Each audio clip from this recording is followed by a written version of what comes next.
साथियों नमस्कार, कैसे हैं आप सब लोग। जब भी चाइल्ड कस्टडी के केस को आप लड़ते हैं तो कुछ मिस्टेक्स आप करते हैं। ये मिस्टेक्स है बहुत कॉमन, पर अल्टीमेटली आप लोग ध्यान देते नहीं है, जिस कारण अच्छा केस जो है पुट अप नहीं कर पाते आप लोग। तो मैं कुछ इंपॉर्टेंट गाइडलाइंस आपको स्पेसिफिक करूंगा, so that whenever you are going to fight the case for child custody, आप इन बिंदुओं को ध्यान में रखते हुए अपना केस जो है प्रॉपर ड्राफ्ट कर सकें। अगर आप चाहते हैं सीखना और बात को समझना, मेरी आपसे एक दरख्वास्त है कि आप एक प्रॉपर नोटबुक विद पेन और पेंसिल जो है लेके बैठिए और एक एक बात को जो है नोट डाउन करते हुए चलिए। देखिए, अभी तक क्या हो रहा था कि जब भी हमें कंसर्न था रिगार्डिंग चाइल्ड कस्टडी, हम जा रहे थे वकील साहब के पास में, अपनी बात को बता रहे थे, पिटिशन को ड्राफ्ट कर दिया और उन्होंने पिटिशन को जो है कोर्ट में पेश कर दिया। फिर कोर्ट ने जो है नोटिस जारी कर दी है। अब आप कह रहे हो कि मैं ठीक हूँ और मैं एक बेस्ट जो है गार्जियन बन सकता हूँ बच्चे का। माँ कह रही है कि मैं ठीक हूँ और मैं जो है बच्चे के बेस्ट गार्जियन के रूप में जो है अटैक कर सकती हूँ। तो कॉन्फ्लिक्ट किसका हो रहा है? ईगो का। कोई बात जो है नहीं करना चाह रहा है वेलफेयर की। भाई कुछ आरोप लगा देंगे आप अपनी वाइफ पे और कुछ आरोप लगा देगी आपकी वाइफ आप पे। तो इससे फायदा क्या हो रहा है आपको? अगर हम काम करेंगे बच्चे के वेलफेयर पे, अगर हम काम करेंगे उन पैरामीटर्स पे जिससे बच्चा जो है ग्रो कर सके, तो वो डेफिनेटली बेनिफिशियल होंगे बच्चे के लिए और हमको भी जो है सुकून रहेगा कि हमने एक सही दिशा में जो है काम किया। क्लियर है बात ये? साथियों, जब भी कोई चीज़ ग्रो करेगी तो कुछ ऐसे फैक्टर्स हैं जो कि बहुत काम के होते हैं, जिन्हें हमें अवॉइड नहीं करना चाहिए। जहाँ तक बात है बच्चे के वेलफेयर की या बच्चे की ग्रोथ की, तो सबसे पहला फैक्टर है उसका फिजिकल वेलबींग। देखिए, रोटी, कपड़ा और मकान, ये एक बेसिक नीड है ह्यूमन बीइंग की। Do you get this point?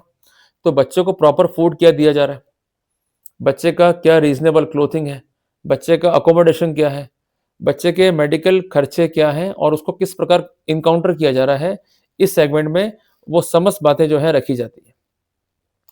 कुल मिला करके आपको एक कंपेरेटिव चार्ट तैयार करना है। जब तक बच्चा आपके पास में था तो वो क्या फूड खा रहा था, अब बच्चा लड़की के पीयर में है, अब उसे क्या फूड मिल रहा है। क्लियर हो गया अपने को? उसका क्लोथिंग सेंस क्या था और अब क्या हो गया, उसे मेडिकल केयर मिल रही थी या we are having multiple medical policies या मेडिकल पॉलिसी फॉर हिम और we are having the family plan regarding the medical care. अगर इस तरह की स्थितियां हैं तो we are on the positive side to sustain the claim of child custody.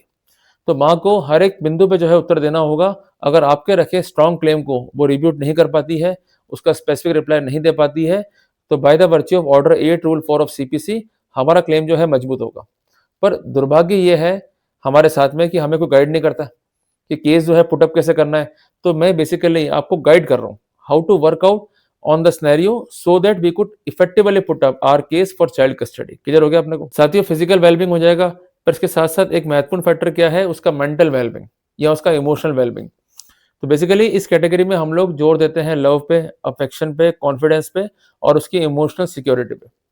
Basically बच्चे से आपका बॉन्डिंग है, ये जो आपके पेरेंट्स हैं उनका बॉन्डिंग है, उसका प्रूफ क्या है? कोई फोटोग्राफ है, कोई वीडियो है क्या? इसके अलावा बच्चे को घुमाया आपने, उसका कोई प्रूफ है तो वो पेश करो। बच्चा आपको देखिए कैसे रिएक्ट करता है, ये काफ़ी इंपॉर्टेंट है। उदाहरण के लिए बच्चा जो है लड़की पक्ष के पास में है और लगातार जो है आपकी होती है बातचीत वीडियो कॉल से। जब होती है बातचीत वीडियो कॉल से वो रोता है या वो होता है परेशान कि साहब मेरे को जो है आप लेके चले जाओ, I want to reside with you. तो ये इंडिकेशन है आपकी इमोशनल बॉन्डिंग का। अब कोर्ट में क्या होगा, जब लड़की बच्चे को लेकर आएगी as per the order of court, बच्चा जो है वो होगा ट्यूटेड कि पापा से बात नहीं करनी है, दूर हो जाओ।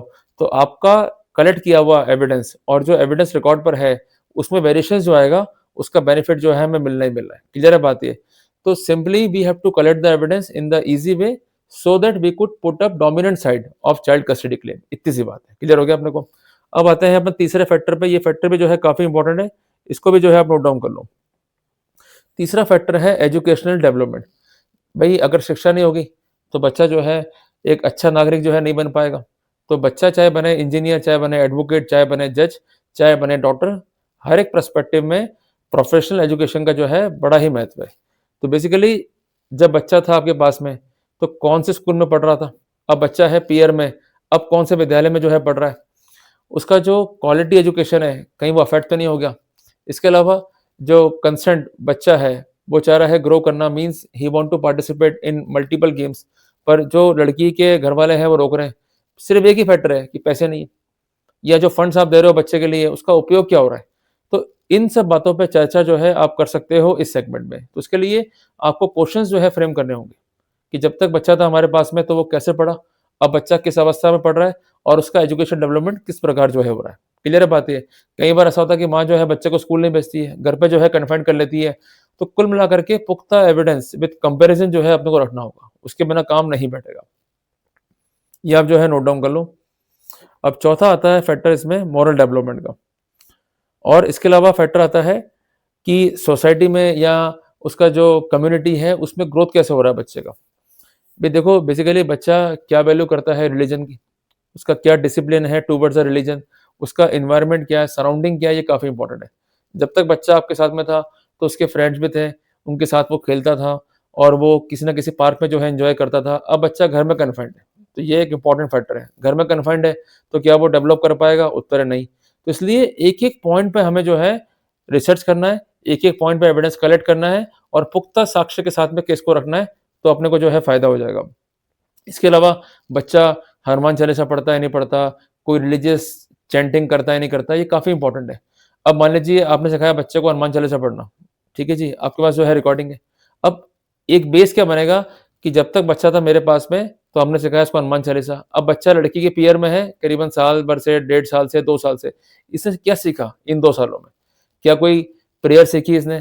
क्या कोई चैंटिंग सीखी इसने? अगर ऐसा नहीं है तो we will have the dominant side of our case. Clear हो गया अपने को? हर एक फैक्टर इंपॉर्टेंट है, हर एक फैक्टर की वैल्यू है। इसके अलावा फाइनेंशियल फैक्टर, हालांकि फाइनेंशियल फैक्टर जो है सो फैक्टर नहीं है to decide child custody, but ये फैक्टर जो है रिलेवेंट है। अगर पैसा ही नहीं है माँ के पास में, माँ खुद बेरोजगार है, तो वो कैसे पालेगी बच्चे को? क्लियर बात है, इसलिए ये फैक्टर भी इंपॉर्टेंट है।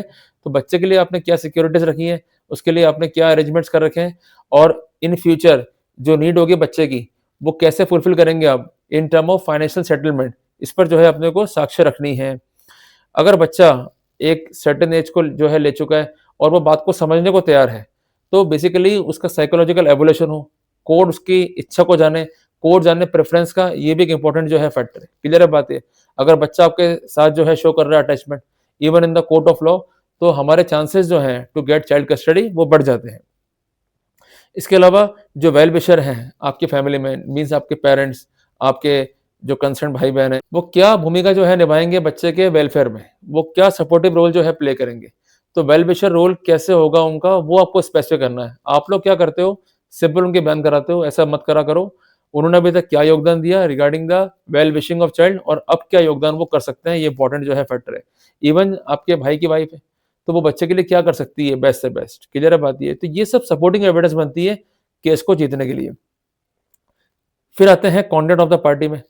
कई बार ऐसा होता है कि जो हस्बैंड है या वाइफ है ये करते हैं नशा, या पति मार रहा है पत्नी को, पत्नी मार रही है पति को, इसको हम कहते हैं केस ऑफ असॉल्ट, या वायलेंस कर रहे हैं, या अब्यूजिंग कर रहे हैं, या फिल्दी लैंग्वेज जो है यूज कर रहे हैं। इसकी रिकॉर्डिंग अगर है अपने पास में तो अपने लिए प्लस फैक्टर है। मान लीजिए वाइफ जो है गालियां बक रही है माँ बहन की, आपके पास जो है रिकॉर्डिंग है, तो we are having the plus factor कि जो लेडी घर में इस तरह से आचरण कर रही है, बच्चे को वो क्या सिखा पाएगी, बच्चे का जो वैल्यू है, बच्चे का जो डेवलपमेंट है वो कैसे कर पाएगी। तो ये बनेगा अपने लिए इंपॉर्टेंट फैक्टर। और सबसे इंपॉर्टेंट है इन्वायरमेंट एट होम, कि किस प्रकार का इन्वायरमेंट है। मान लीजिए पीयर पक्ष में है बच्चा, पर वहाँ मकान छोटा है, अगर वो कोई काम कर रहे हैं तो वो काम भी घर से कर रहे हैं। क्लियर है बात ये? तो जो कंसर्न काम वो कर रहे हैं वो कितना हजार्डस है, वो कितना बच्चे को अफेक्ट कर सकता है, वो कितना बच्चे की पीस को अफेक्ट कर सकता है, इन सब पे एविडेंसेस चाहिए, रिसर्च चाहिए, तभी काम होगा, अदरवाइज काम नहीं बैठेगा। तो जब कभी भी केस को लड़ेंगे आप तो ये फैक्टर है, इसको ध्यान में रखें, क्वेश्चंस फ्रेम करते चलो, आंसर लिखते चलो, ताकि एक डोमिनेंट साइड को जो है हम रख सकें और effective remedy as per law जो है हम प्राप्त कर सकें। जल्दी मिलेंगे एक नए टॉपिक के साथ। टिल देन जय हिंद, जय भारत।